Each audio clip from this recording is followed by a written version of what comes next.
My name is Maria Klein, and I didn't want to be at that dinner. My father called it a family tradition, but it felt more like an annual evaluation disguised as a meal, the kind where everyone brings their resumes instead of their appetites. I had been home from the military for almost 3 years, but to my family, it still felt like I'd gone off course.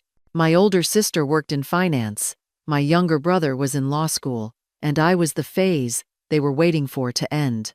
Leaving the army to start a small cybersecurity company didn't fit the family brand. Dad's voice on the phone earlier still echoed in my head. It's good for you to stay connected, Maria. Maybe someone can help you find something steady. Something steady, like the war hadn't been steady enough, like leading soldiers had been a hobby. I'd said I was busy, but he reminded me that family comes first. What he really meant was appearances come first. So there I was, standing in front of a D.C. restaurant I wouldn't be caught dead in, if not for them. Everyone inside probably wore success like a tailored suit, while I had chosen dark slacks, a simple blouse, and boots. The kind of clothes that made sense when you didn't need to impress anyone. I walked in and spotted them immediately. My father, back straight like he was still on parade. My mother beside him, smiling that tight smile that always meant she was uncomfortable. And my sister, already dressed like she was the face of a luxury brand campaign. My brother was scrolling through his phone. No one waved. They just looked up, nodded, then went back to what they were doing. The second I stepped into the private dining room, my father looked up, and his eyes scanned me like a checklist. His expression barely shifted, but I knew that look. It was the same one he used when inspecting a uniform. Disapproval, masked as neutrality. He stood to greet me, but not with warmth. "Maria," he said. "Interesting choice of outfit." I glanced down at my slate gray slacks and crisp blouse. Clean, pressed, perfectly fine. "It's dinner, not basic training," he added, more to the room than to me. I offered a smile tight enough to crack. "Nice to see you too, Dad." Before I could sit, he turned to the group of well-groomed men around the table. "Everyone, this is my daughter Maria. She's taking a long break after her military phase." I swallowed the sharp reply rising in my throat. My sister leaned in just enough to make sure I could hear her whisper. "You could have at least worn a blazer." She looked me over like I'd tracked mud into a showroom. "It's fine," I said flatly. "I came for dinner, not a job interview." "Oh," someone across the table asked. "So Maria, what do you do exactly?" I barely got 2 sentences into explaining risk mitigation protocols when Dad cut in. "She's still figuring things out," he said with a chuckle. "Spent some time in the army, now trying her hand at tech, some government contract stuff. Nothing long-term." I set my napkin in my lap and stared at my water glass. A man in a tailored Navy suit nodded politely. "Sounds like a tough transition. Must be hard finding your footing after the service." I smiled like it didn't sting. "It has its challenges, but I've built something I'm proud of." They moved on quickly. Someone brought up stock options. My achievements hung in the air, like a misplaced word in a sentence. Easily skipped. No one asked a follow-up. No one asked anything. The server poured wine. I declined. My father muttered, "Still playing soldier?" I met his gaze, my hands staying folded in my lap, perfectly still. I didn't trust them not to shake. When someone asked my sister about her latest campaign, the room leaned in. She spoke like someone used to being heard. I sat still, nodding, silent. I learned a long time ago that correcting my father didn't change anything. I wasn't there to convince them. I just hadn't expected to feel this invisible. I mentioned I'd consulted on a similar scenario last year, during a response drill for federal systems. Sentinel Shield built the simulation environment, I added. A few heads turned, but only for a second. Then the topic jumped to real estate investments. Across the table, a man in uniform, retired now. Judging by the small lapel pin, tilted his head. "Sentinel Shield?" he asked quietly. I nodded, using specific technical language that only someone with a military cyber background would recognize. "Yes, We built the AI-driven firewall that shut down the intrusion attempt at Wilford Medical last spring. He didn't say anything, just reached for his phone and started typing. For a moment, the room buzzed on without him. My sister was recounting a brand launch. My brother was bragging about moot court. I took a sip of water and watched the general's brow crease as he scrolled. Then he looked up, straight at me. "Maria Klein?" he said, loud enough to cut the noise. "Co-founder of Sentinel Shield." The room stilled. Even my father stopped mid-sentence. I gave a small nod. He turned his phone so others could see. I thought that name sounded familiar. There's a write-up here from Defense Tech Weekly. Sentinel Shield is protecting half a dozen federal systems. DHS, VA, 2 state networks. The article says, your company was critical in neutralizing 3 coordinated threats this year alone. My father stared like he didn't understand the words. My mother blinked rapidly. My sister set down her fork. The general kept reading. You were awarded the Presidential Medal of Innovation last fall. I remember the story. They said a former Army signals officer started the firm. That was you? Yes, I said quietly. We're small, but we specialize in high-stakes containment, real-time threat isolation, military-grade protocols. No one spoke. The room had gone from ignoring me to trying to reprocess everything I'd said in the last 20 minutes. The general smiled. Well, I'll be damned. I've read your white papers. That was the moment the table finally looked at me. Not through me. At me. What exactly does your company do? Someone finally asked. His voice was polite but cautious, like he was afraid of missing something big.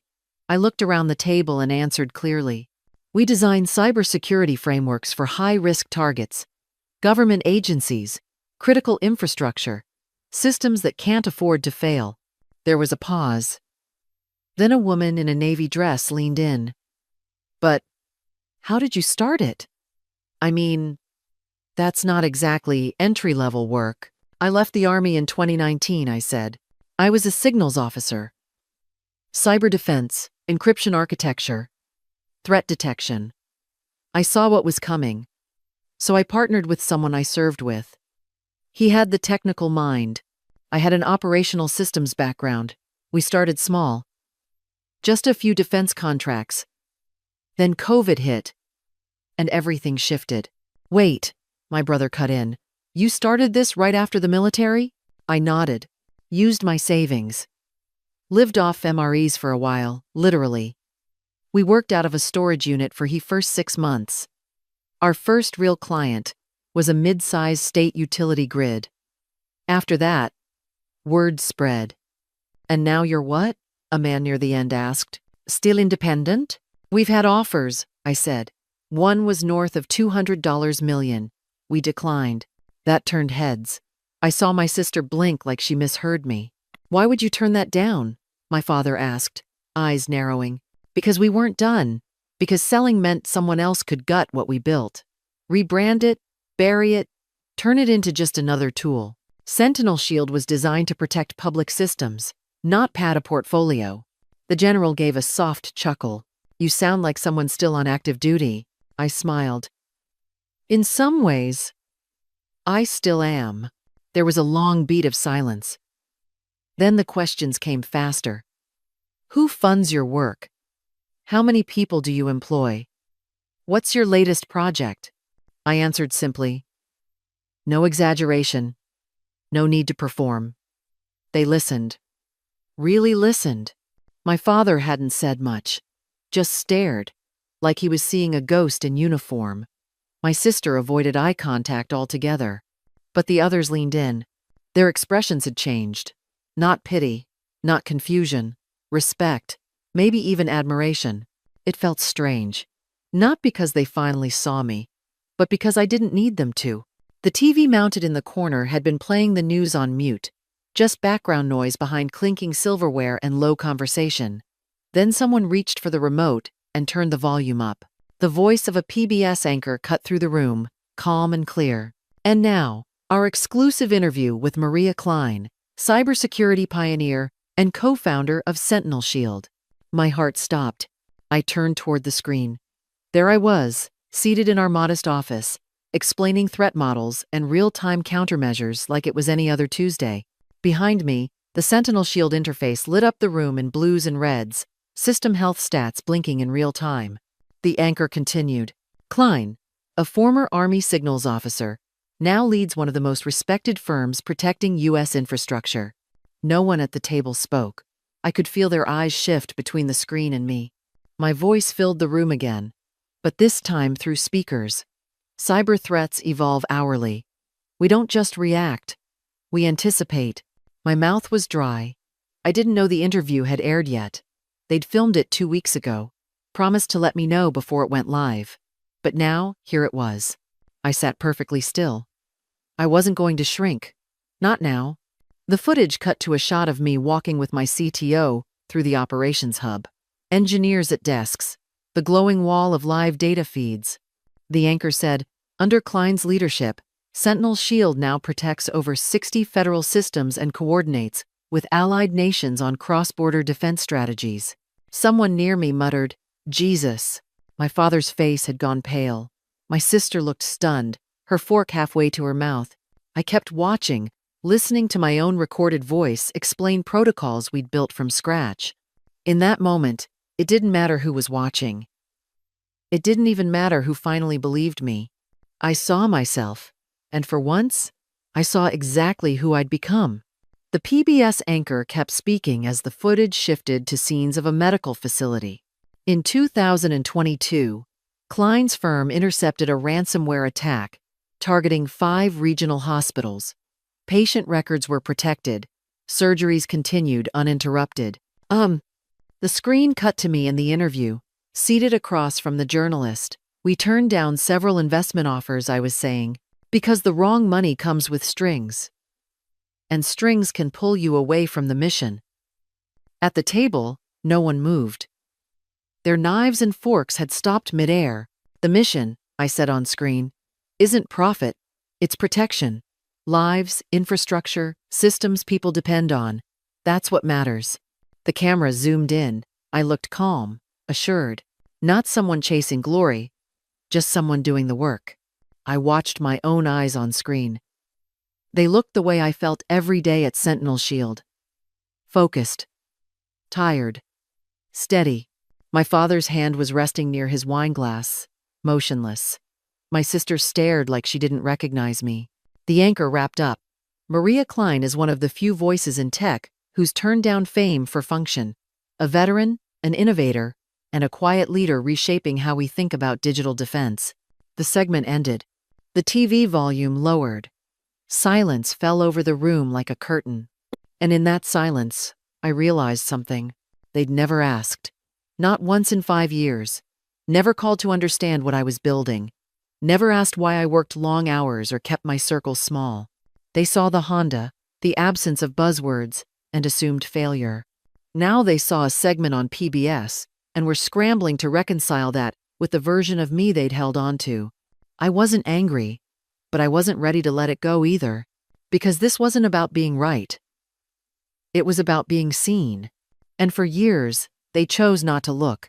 My father broke the silence first. His voice was soft, like he wasn't sure he deserved to speak. Maria, would it be all right if I visited your office sometime? I nodded slowly. Sure. Thursday afternoon works. But if you're coming just to see what the TV showed you, it might not mean what you think it does. He blinked. I want to understand. Really understand.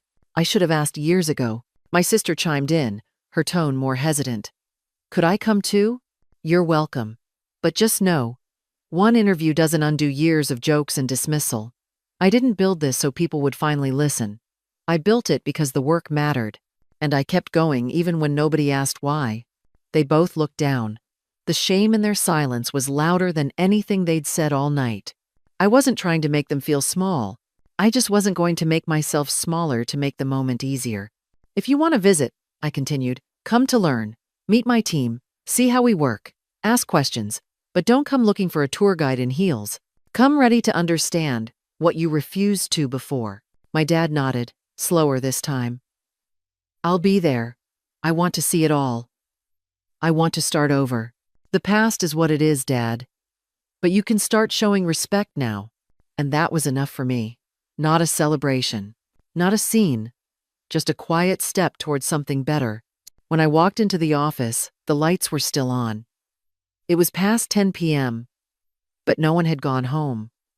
Someone had brought pizza. Someone else had picked up beers. My CTO spotted me first and waved. We stopped a breach at Cascade Health. It was coordinated, sophisticated, but we caught it in real time. No downtime. Not even a delay in ICU. The team erupted in cheers. Not for me, but for the win, for the work.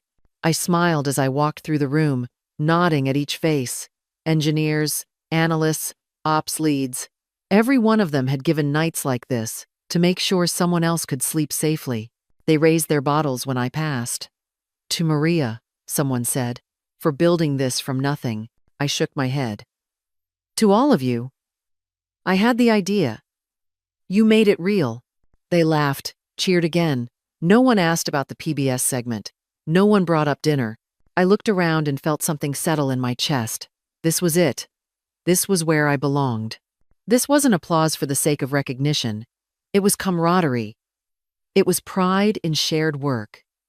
It was everything I'd built from grit and vision and long, quiet years of doubt. Because tonight, a hospital stayed online. Patients stayed safe. And the people in this room? They were the only applause I ever needed.